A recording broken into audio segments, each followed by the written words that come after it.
Good evening po. Welcome po sa ating midweek service. Nawa ay nasa mabuti kayong kalalagayan. Patuloy po na panalangin na ang inyong mga pamilya sa Pilipinas ay nasa mabuting kalalagayan.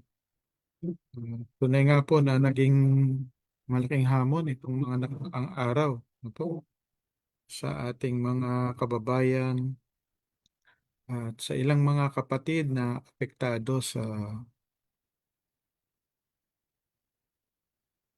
tuloy-tuloy na ulan ng mula sa habagat, ah, iba pang mga bagay, no? Ah, Kino-consider nating nagpapalala sa baha sa Pilipinas. So, good evening po sa lahat, no? Good evening at Sispe. Welcome po sa midweek service ng Filipino Ministry.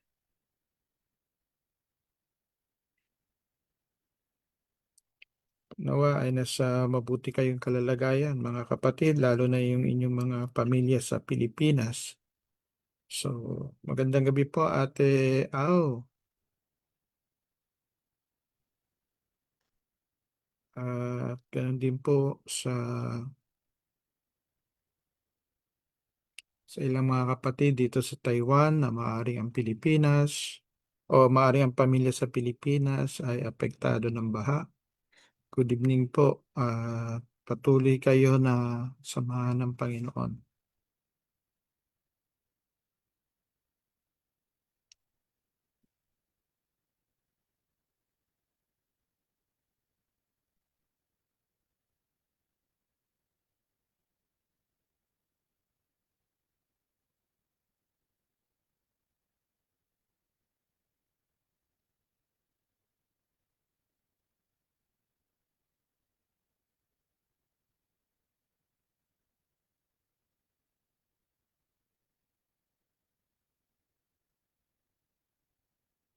Good evening po sa lahat, mga kapatid.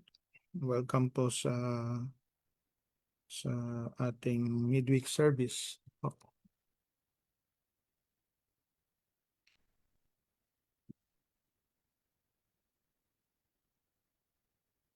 Hey, na ho ba kayo? Kumusta po? Nawa patuloy tayong samahan ng Panginoon.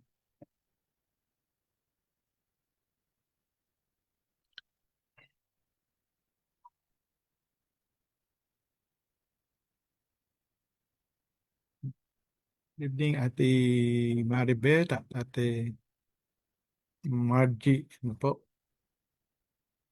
Sige po, tayo po ay dumako sa panalangin.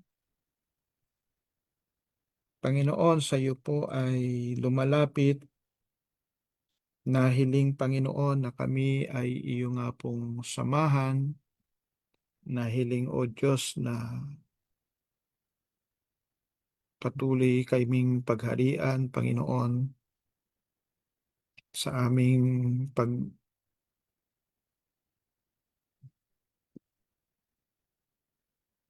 sa aming pag-aaral sa gabing ito, sa aming pananalangin, patuloy na ang banal na Espiritu ang kumilos sa puso po ng bawat isa. Tuloy, Panginoon, na ang puso namin ay ilagay ninyo sa iyong kamay, Panginoon. Ang anumang suliranin, anumang alalahanin, O Diyos, ay sa iyo, Panginoon, inilalagak.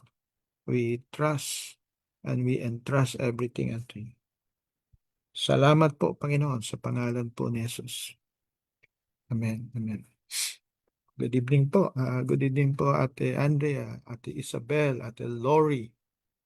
No, minsan pa nagpapahatid tayo ng ating pakikiramay sa ating kapatid, no, sa Evangelista family sa pagyaon ng kanilang mahal sa buhay.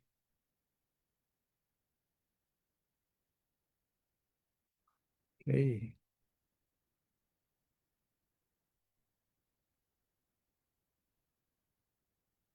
Okay, good evening po. Good evening, Ate Lani. O, kumusta kayo dyan sa Walien?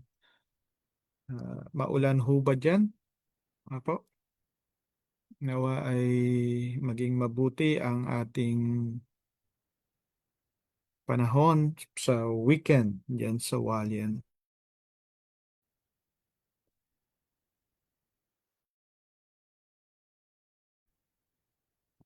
Sige po, tayo po ay lumako po sa awitin. Good evening po, Ate Ellen. Apo. At sa ibang mga kapatid na kasama natin. Tayo po ay dumako sa awitin. Sundan po natin ang awitin na ito.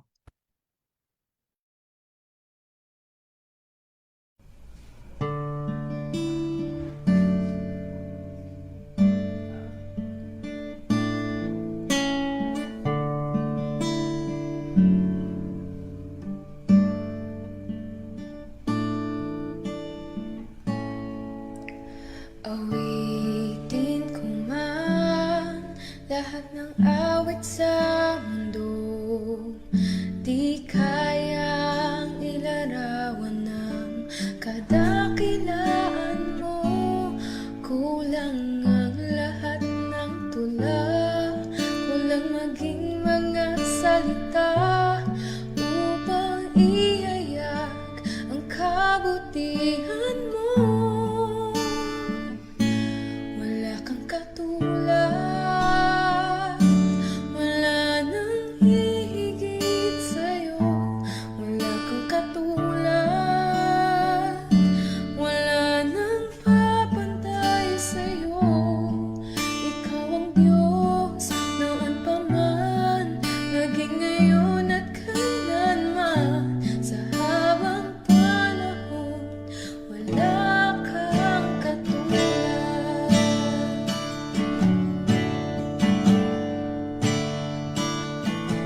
Amen. Tunay nga po na walang katulad ang Panginoon. No po?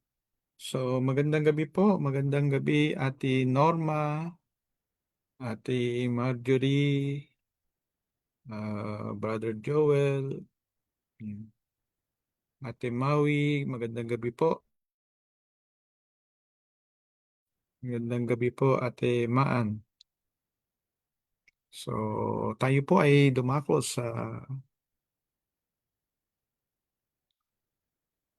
salita ng Diyos. Pero bago tayo dumako sa salita ng Diyos, kung kayo po ay may mga prayer request, maaari niyo pong isend sa ating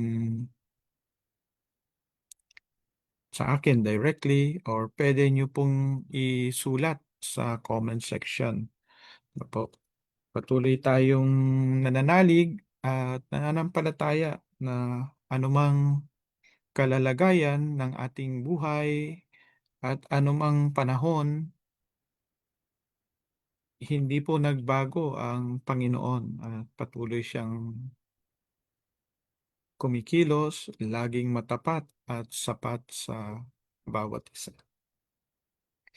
So, good evening po, Ate Ressa. Ano po? Yan. Okay. Maraming salamat sa pagsama sa bawat isa. So, tayo po ay dumako na sa salita ng Diyos. Magpapatuloy pa rin tayo sa aklat ng Genesis. At sa gabing ito, titingnan natin ano ba ang paano ba nagiging maayos na witness ang isang servant, ano? Yung pagiging faithful nila, at pagiging dependence, pagkakaroon ng witness, no? At ilan. Medyo mahaba po ito at sa pagkalkula ay atin pong pinaikli, no? Mahaba-haba itong talata at atin pong pinaikli upang ma mapagkasya yung ating panahon, po, yung ating oras sa gabing ito. Sige po, dadako po tayo sa Word of God. Ayan po, no? The witness of the servant. Okay. Yes, we are praying for our nation sa Pilipinas at maging sa mga lugar na nasalanta po. Though alam naman natin na itong pangyayari na ito ay hindi lamang sa Pilipinas, no? Yung grabe ng baha, nasaksihan po yan sa iba't ibang parte ng mundo po. Sa Japan, sa China, sa Amerika, no? Kung saan ang sinasabing climate change ay talagang nagpapakita. Subalit hindi naman dapat maging lisensya na dahil may climate change ay dapat maghirap din ang mga tao. Tayo po ay binigyan ng Panginoon ng talino, kakayanan. Tayo po ay ginawang managers, no? Tayo po ay tagapamahala ang tao po. So, bilang mga pinagkatiwalaan ng Diyos, tayo po ay may kakayanan na maging answer para sa panahon ng disaster. Po. Balit hindi po yan ang ating tututukan sa gabing ito. Titingnan po natin ang salita ng Diyos.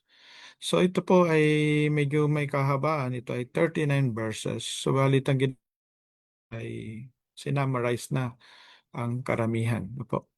The witness of the servant. Sa synopsis po o yung summary po nito. So Abraham's servant, though hindi natin alam kung ano ang kanyang pangalan, ay matapat na isinagawa ang misyon na ibinigay sa kanya ng kanyang master, no? Ni Abraham. At ang mission niya ay humanap ng mapapang-asawa ni Isaac. At yung paghahanap na yon ay hindi basta kung sino lang available, kundi sino ang tugma sa hinahanap. Hindi taga-Kanaan, hindi naman o saan man nanggaling, kung doon sa lahi ni Abraham. At si Isaac naman ay hindi naman babalik doon sa pinanggalingan ni Abraham. Sa Mesopotamia, may criteria at masusukat, no? Masusukat yung tinatawag na success o merong mga success indicator para masabing yung mission ay naisagawa. Alam niyo po, maganda rin yun no? Kasi hindi mo masasabing successful ang isang bagay kung wala namang criteria. Kaya maganda yung naging pamamaraan ni Abraham, may criteria, hindi na lamang basta-basta. At ganon din ang Panginoon po. May criteria ang Panginoon. At sabi nga, huwag tayong makipamatok sa hindi mananampalataya. At huwag ding babalik doon sa dati nating buhay. No? Okay. So much for that. So, ang ating main character ngayon, yung unnamed servant, ay sinunod niya yung instruction na hindi niya binago.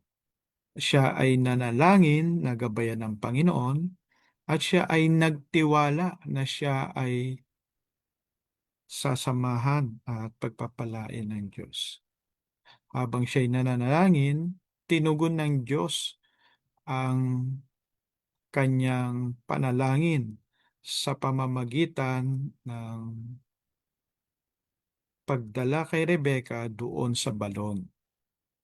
At dito makikita natin yung kababaang loob ni ng servant ni Abraham. Makikita natin yung kanyang pananampalataya.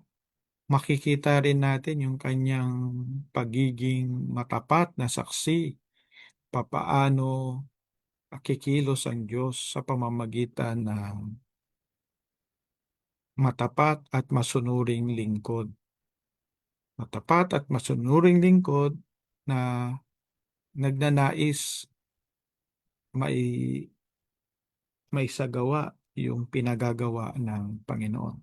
Kaya nga po maganda na mayroong indicators kasi hindi lahat ng activity ay successful. Hindi dahil nagkaroon ng activity, hindi dahil nagkaroon ng ginagawa ay gumagawa na nga sa kalooban ng Diyos. Sige po, magpapatuloy tayo. So magandang gabi, Ate Edna, no? Ate Edna Eden. Magandang gabi. At magandang gabi po, Ate Lota. Kumusta kayo dyan? Nawa ay malakas na ang inyong katawan at patuloy kayong samahan ng Panginoon. So, basahin ko lamang po ang 10 to 14. Naghanda ang alipin ang 10 kamelyo ng kanyang Panginoon matapos kargahan ng maraming panregalo.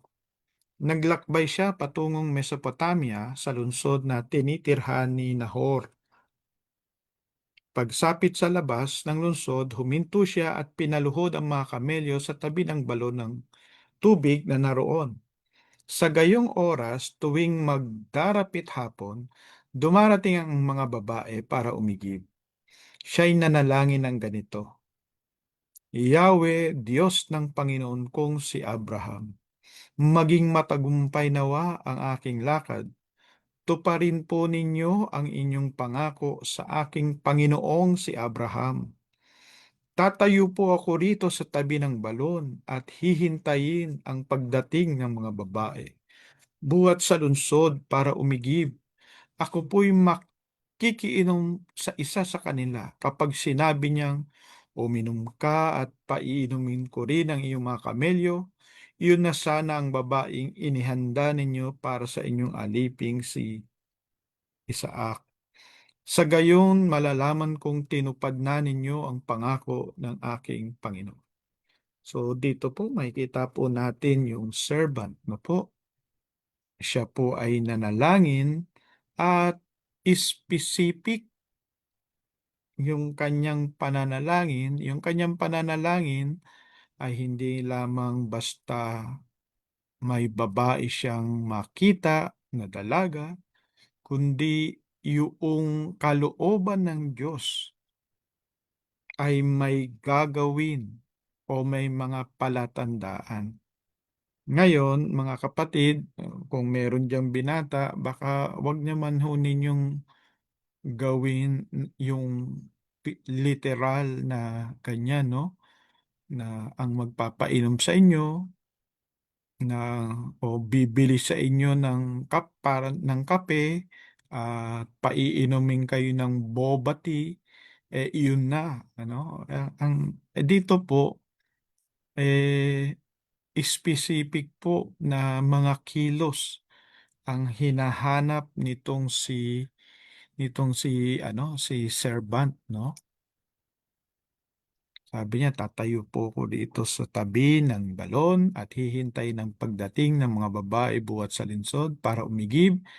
Ako po'y makikiinom sa isa sa kanila kapag sinabi niyang, uminom ka at paiinumin ko rin ang iyong mga kamelyo, iyon na sana. No?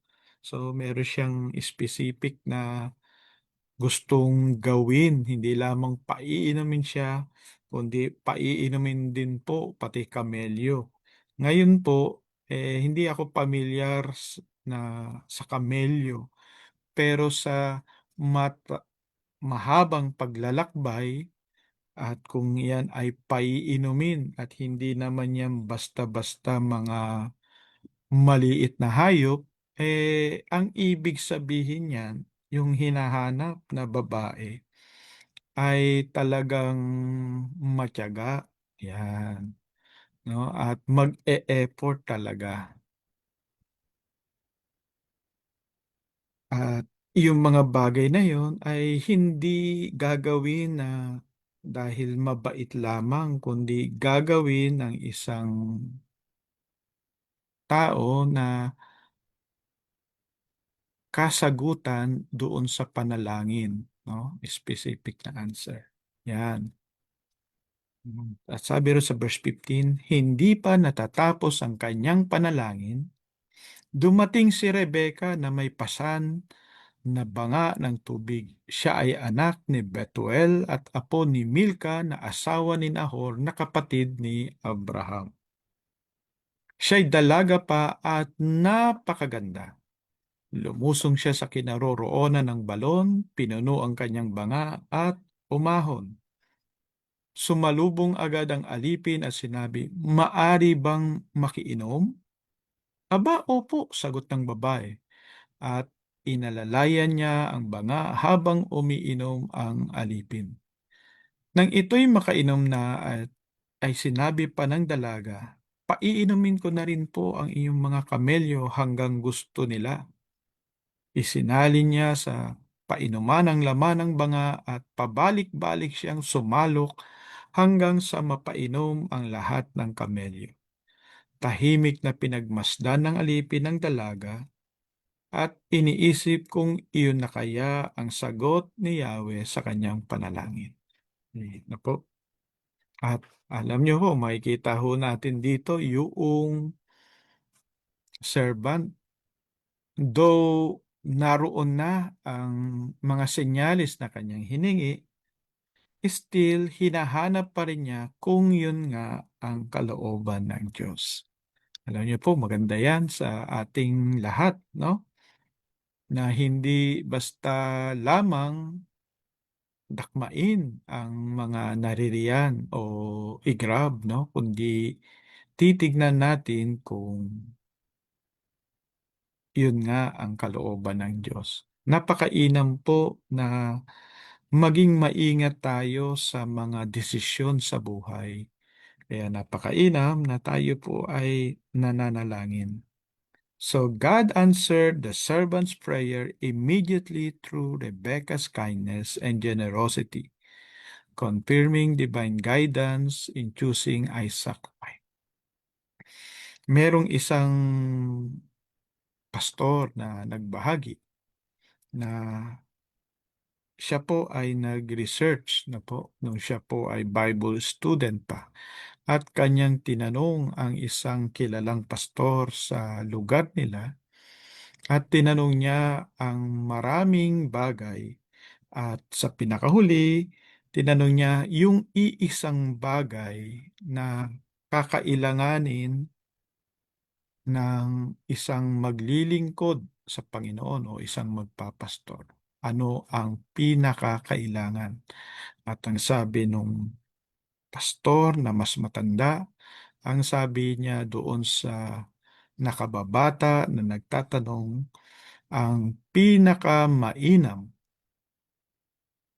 sa pagmiministeryo ay makahanap ka ng tamang makakasama sa buhay. Yan po. At yan po ay ay beyond din sa ating hindi lamang doon sa pagmiministeryo, hindi lamang sa paglilingkod na bilang pastor o ministro, kundi sa bawat mga mananampalataya. Napaka-importante ang tao na makakasama sa buhay. Okay. So, pagpatuloy na ho natin, no? Matapos makainom ang mga kamelyo, inilabas ng alipin ang dala niyang mamahaling singsing at 2 pulseras na pawang lantay na ginto at ibinigay sa dalaga. Pagkatapos ito'y tinanong niya, "Sino ba ang iyong mga magulang? Maari ba kaming makituloy sa inyo ngayong gabi?" Sumagot ang babae, "Ako po'y anak ni Betuel, na anak ni Nahor at Milka. Maluwag po sa amin at maraming pagkain para sa inyong mga hayop." Pagkarinig niyon, lumuhod ang alipin at sumamba kay Yahweh. "Purihin si Yahweh, ang Diyos ng Panginoon kong si Abraham. Hindi siya sumira sa kanyang pangako. Pinatnubayan niya ako sa pagpunta sa bahay ng mga kamag-anak ng aking Panginoon." So, makikita natin dito that God confirmed His guidance through Rebecca's response, leading the servant to worship in gratitude for Yahweh's faithfulness. So, napakainam po yan, no? Sa atin po, mga mananampalataya, na may mga pagkakataon na maaring ilid kayo ng Panginoon magkaroon ng tinatawag na panata, no? Kung kayo po ay nananalangin ng isang bagay, maaring ilid kayo ng Panginoon sa isang panata o season of fasting, season of prayer, no po. At kung sakali mang tinugon na ng Panginoon ang ating mga panalangin na ginawa natin sa season of fasting, season of prayer, no? Season of seeking, yung paghahanap, pagkakatok, ang napakagandang response ay pagpupuri, pagsamba sa Diyos. At ito po ay pinakita nitong faithful servant na to. So the servant lived to please his master, obeying instruction without alteration. No, hindi niya binago, hindi niya pinalitan, no? Kundi sinunod niya yung kagustuhan ng kanyang master. Alam niyo po, ganyan din po tayo, mga kapatid, no? Na atin pong sundin ang kalooban ng Diyos, huwag ho nating i-altered ayon sa ating sitwasyon, ayon sa ating naiisip, o ayon sa ating damdamin. Okay? At sabi rito, he knew he would give an account and desired to do so without shame. Sabi sa Romans 14:10-12, we will all stand before God's judgment seat. Lahat po naman tayo haharap no, sa judgment seat ng Panginoon.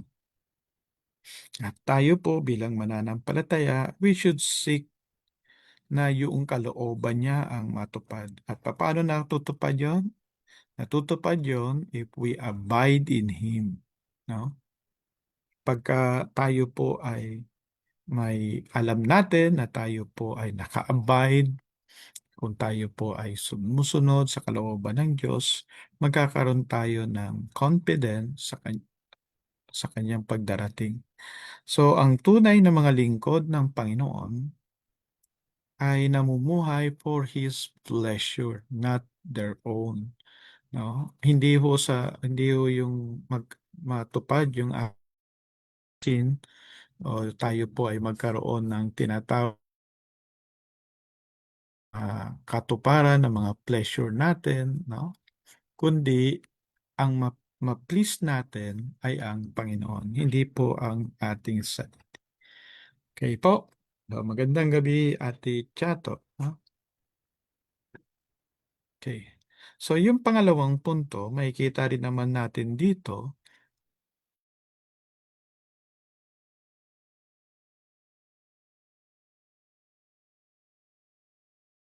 itong ating main character. Sabi doon, siya'y nanalangin ng ganito, Yahweh, Diyos ng Panginoon ko si Abraham, maging matagumpay nawa ang aking lakad. Tuparin po ninyo ang inyong pangako sa aking Panginoong si Abraham.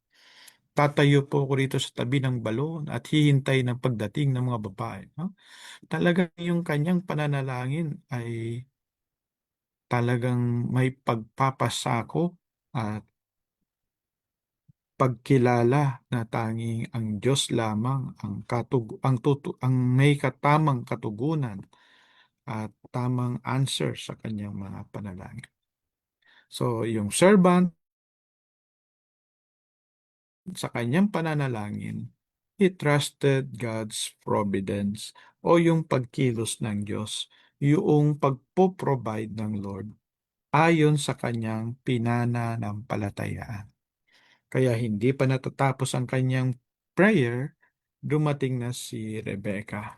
So, ano po pa po? Patuloy ho tayo. Makikita natin dito, the servant prayed for guidance and trusted God's providence. While he is praying, God answered. Rebecca appeared at the well. Okay? So, dito makikita natin yung Isaiah 65 verse 24. Before they call, I will answer. No, hindi pa tayo tumatawag, may tugon na ang Diyos. At paano natin masasabing may tugon na ang Diyos? 'Di ba? Habang ay naroon na at dumating na si Rebecca. Mga kapatid, ibig sabihin yan, bago pa siya nanalangin, nag-umpisa ng maglakbay si Rebecca mula sa kanyang bahay papunta sa balon. Po. Ang ibig pong sabihin yon, mga kapatid, tayo po na maaring nananalangin at naghihintay, wag ho tayong mainip. Maaring bago pa tayo nanalangin ay tumugon na ang Diyos at ang kanyang katugunan ay naglalakbay na papunta sa atin. Before we call, He answered. At ang sabi ron sa Isaiah 28 verse 16, whoever believes will not act hastily. No, hindi siya nagmadali. Sa tamang kapanahunan ng Panginoon, tumugon siya. Ang pananalangin po ay naglalagay sa atin sa tamang kalalagayan upang makita natin ang kamay ng Diyos na gumagawa kahit sa mga bagay na ordinaryo, sa mga pangkaraniwang oras, pangkaraniwang panahon, no? At makikita ho natin dito sa mga talata rin na ito na napakainam na tayo po ay magtiwala at manampalataya sa Diyos at maging malinaw sa ating pananalangin. Mainam at maging malinaw, specific. Yan po ang makikita natin dito sa mamang ito eh. No? May specific yung prayer niya, may pagpapakita ng dependence sa Lord, at nakita natin ang tugon ng Panginoon. So ano pa yung makikita natin dito? Sabi ron ito po ay pinaikli na lang natin kasi ang summary nito yung servant ni Abraham, ni-recount niya kung paano pinagpala ng Diyos yung kanyang master. At bakit si Isaac ang naging tagapagmana at ang kanyang mission ay hanapan nga ng angkop na mapapang-asawa ang anak ni Abraham mula doon sa kanyang kalahi, hindi doon sa tinitirhan nila ngayon sa Kanaan. At yung servant na yon ay nagtiwala sa guidance ng Lord na pinadala sa pamamagitan ng anghel. Siya po ay nanalangin ng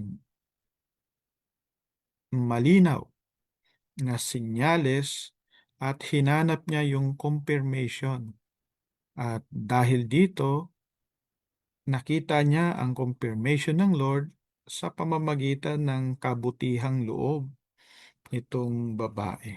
O, yung kindness nitong babae. At tinugon ng Diyos ang panalangin ng mama na ito. At paano tinugon? Yung kabutihan at kababaang loob ni Rebecca.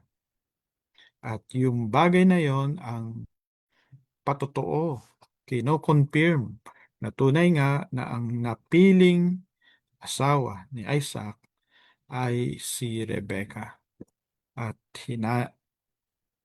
at hiningi nga ang consent ng magulang ni Rebecca upang si Rebecca ay madala doon sa lugar ni Abraham. So, makikita din natin dito yung witness of the Spirit.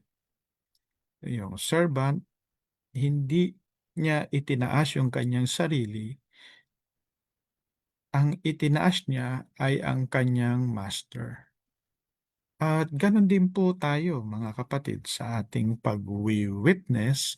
Hindi po tayo witness ng sarili natin, witness tayo ni Kristo at ang itataas natin ay ang Panginoon.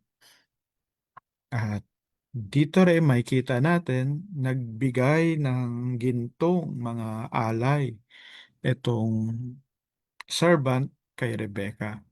At ganun din po naman ang banal na Espiritu, binigyan tayo ng deposit, no? Deposit. No? Kung paano yung babae nakatanggap ng deposit ng gold jewelry, tayo rin po naman ang pinaka-deposit po sa atin ay ang Holy Spirit. The Holy Spirit, no? Kaya ho tayo nakakapag-witness ay dahil sa kapangyarihan o kakayanang ipinagkakaloob ng banal na Espiritu at ang banal na Espiritu naman ay nagpapatotoo patungkol kay Kristo. At tayo naman na pinananahanan ng banal na Espiritu, yung pananahan ng banal na Espiritu ang siyang guarantee natin na tayo nga ay kasama sa Bride of Christ. So ang ating mission, mga kapatid, ay hindi itaas ang sarili natin, kundi ituro ang mga tao sa Panginoon. Kung papaano yung servant Hindi niya itinaas yung kanyang sarili, kundi ang itinaas niya ay yung kanyang master na si Abraham. Tayo naman, ang itinataas natin ng ating master, si Jesus Christ. No? So ano po yung mga makikita natin lesson dito? Number one is yung faithful service. The servant lived only to please his master, modeling devotion and accountability. At tayo po bilang mga mananampalataya, lagi natin tatandaan, iisa lang yung master po natin at ito ay ang Panginoon. No? Maging matapat po tayo. Ano pa yung makikita natin? Makikita natin doon sa servant yung prayerful dependence. Ano po ibig sabihin yun? Hindi siya nagtitiwala sa prayer niya. Nagtitiwala siya sa dirinig ng kanyang panalangin. No? Whether yun ay malakas, mahina, o bulgar o ano, ang pinakamalinaw, yung kanyang panalangin ay panalangin may pananalig, pagtitiwala, pananampalataya. Hinanap niya ang pagtulong ng Diyos. No? Siya po ay naghintay at kinilala niya ang provision ng Lord. No? Napaka-importante yun na makilala natin ang tunay na ibinibigay sa atin ng Panginoon. Pangatlo, makikita natin dito yung witness of the Spirit. Yung servant, ang itinaas niya ay yung masters niya, ang itinuro niya, oh, mayaman yung master ko.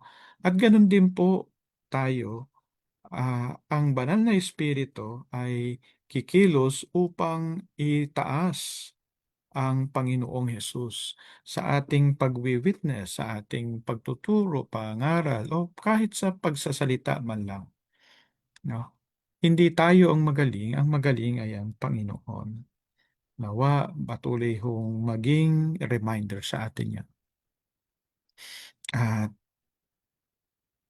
panghuli, yung providence in obedience. God provides as we obey. Alam niyo po, ganun lahat yun di ba? Ah, siguro sa mga kapatid natin na nasa Taipei at nakakasubaybay ng ating series, yung mga parables of Jesus, sa parables ni Jesus, makikita natin palagi ang obedience, no? At action at pagsunod sa principle ng Lord ay nagdudulot ng favor at pagpapala ng Diyos. No? Yung provision ng Lord, makikita ho natin.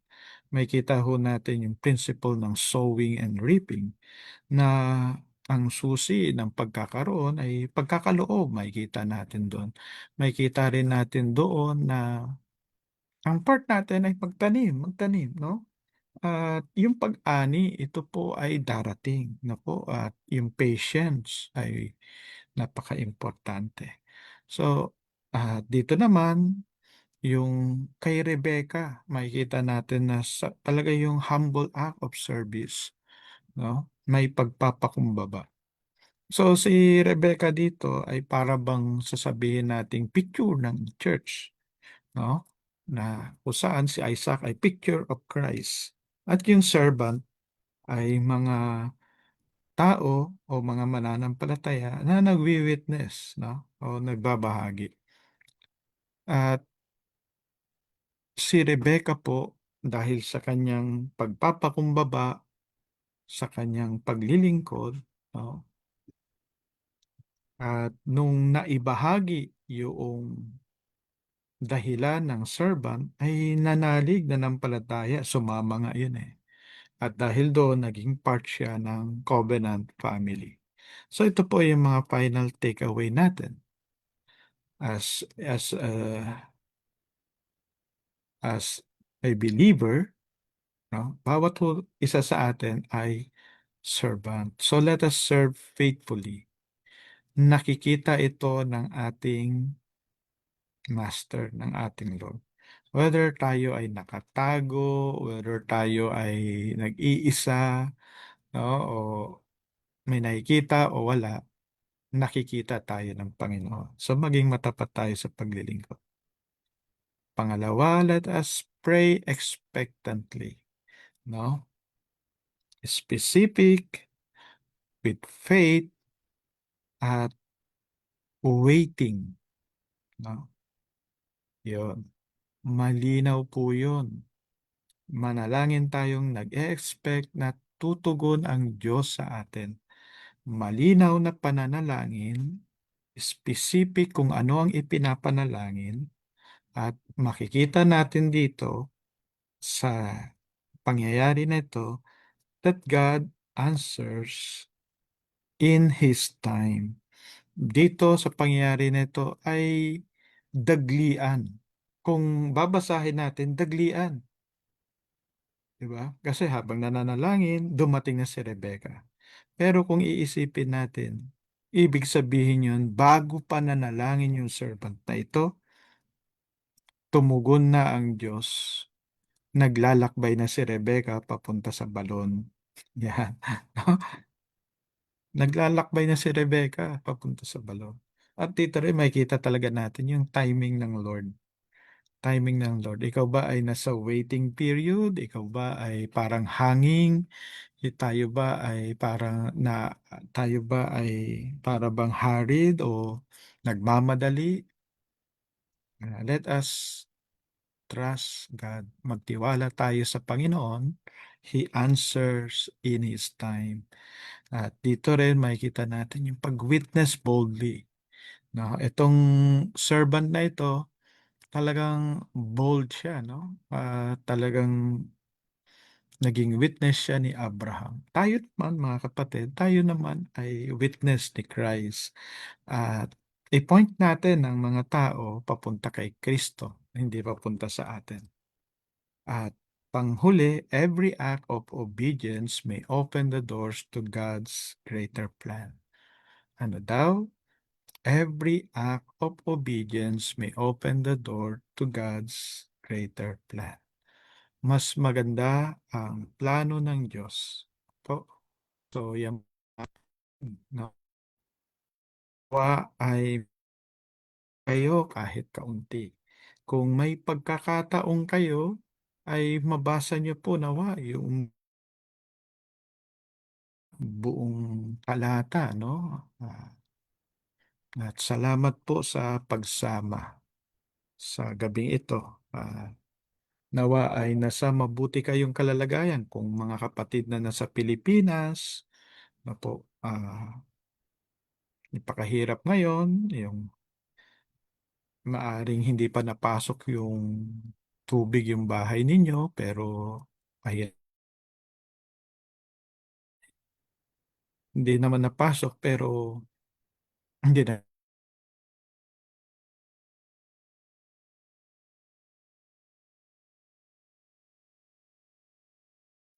ng bisita na ayaw natin, pero pasok. So talaga tayo ay manalig at manalangin. Panalangin din natin ang mga kabataan na kabalita nung tungkol sa shooting at iba't iba pa, no, na nangyayari sa ating bayan. Uh, Tayo naman dito na nasa Taiwan, dahil nga nasa labas tayo, nakikita natin sa ibang perspective yung nangyayari sa ating bayan. Maaring nagkakaroon tayo ng comparison dahil nakikita natin, no, nga umuunlad itong maliit na bayan, subalit ang bayan natin na napakayaman sa resources, both sa human resources at natural resources, no? At patuloy ho tayong manalangin para sa bayan, sa bansa natin, sa Pilipinas. Iiyak po natin sa Panginoon na nawa ay magkaroon tayo ng maayos na pamunuan at maunlad na bayan at responsableng mga mamamayan. Sige po, tayo po ay manalangin. Dakilang Diyos, Ama naming mapagpala, sa gabing ito, kami po ay patuloy na lumalapit sa iyo, nagpapakumbaba. Panginoon, ang aming bayan, pagkalooban niyo kami ng maayos na pamunuan, pagkalooban niyo kami, Panginoon, ng maunlad na bansa, O Diyos. Kami po na narito sa ibang bayan na ikukumpara namin ang pagkakaiba, nakikita po namin at naaawa kami at minsan ay nagagalit, O Diyos, sa mga nangyayari. Hawakan niyo po ang aming puso't damdamin upang pagtiwala kami sa iyo. Idinadalangin namin, Panginoon, ang mga kababayan namin na apektado sa baha, ah, ay iyo nga pong tugunan ang mga pangangailangan. Idinadalangin namin, O Diyos, ang hustisya na maghari sa aming bayan. Abutin niyo po ang mga eskwelahan. Magpadala po kayo ng mga manggagawa ninyo sa lahat ng dako, lalo na sa eskwelahan, Panginoon. Kung saan ang mga kabataan ay matutong humawak ng iyong salita, matutong humawak, Panginoon, at magtiwala sa iyo. Humawak, Panginoon, sa Biblia at magtiwala sa iyo, O Diyos. Panginoon, itinadalangin namin ang kapayapaan, Panginoon, sa aming bayan. Ang pagkakaisa ng mga namumuno, na maisantabi ang pansariling kagustuhan at magkaroon ng takot sa inyo at pagmamahal sa bayan, hindi lamang sa pamilya, kundi sa buong lipunan, O Diyos. Maging responsableng mamamayan ng mga Pilipino. Hindi lamang kalinisan sa loob ng bahay, kalinisan sa lipunan, hanggang kahit sa pagtapon ng basura, O Diyos. Sa iyo po pinagkakatiwala ang lahat, Panginoon. Tinitiwala namin na pagharian niyo po ang aming bayan. Pinapanalangin, Panginoon, si Nico na mayroong ear inspection na iyo nga pong pagalingin, O Diyos. Ipinapanalangin, O Lord, ang pamilya ni Ate Lori na sa panahon na ito ng kanilang pagdadalamhati dahil sa pagpanaw ng kanilang ama, dalangin namin ang kapayapaan mo, ang pag-ibig at pag-asa ay maghari.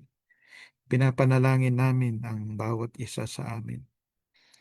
Pagharian niyo po kami, hawakan niyo po ang aming puso't isipan. Nakatulad po noong servant ay maging faithful kami, matuto kaming manalangin, matuto kaming maghintay sa iyong kaparaanan, at patuloy naming itaas si Kristo Jesus sa aming buhay.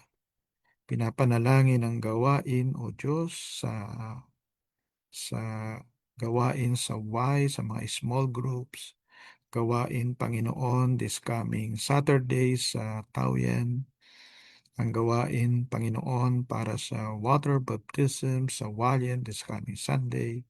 Bigyan niyo po kami ng proper venue at maayos na kapanahunan.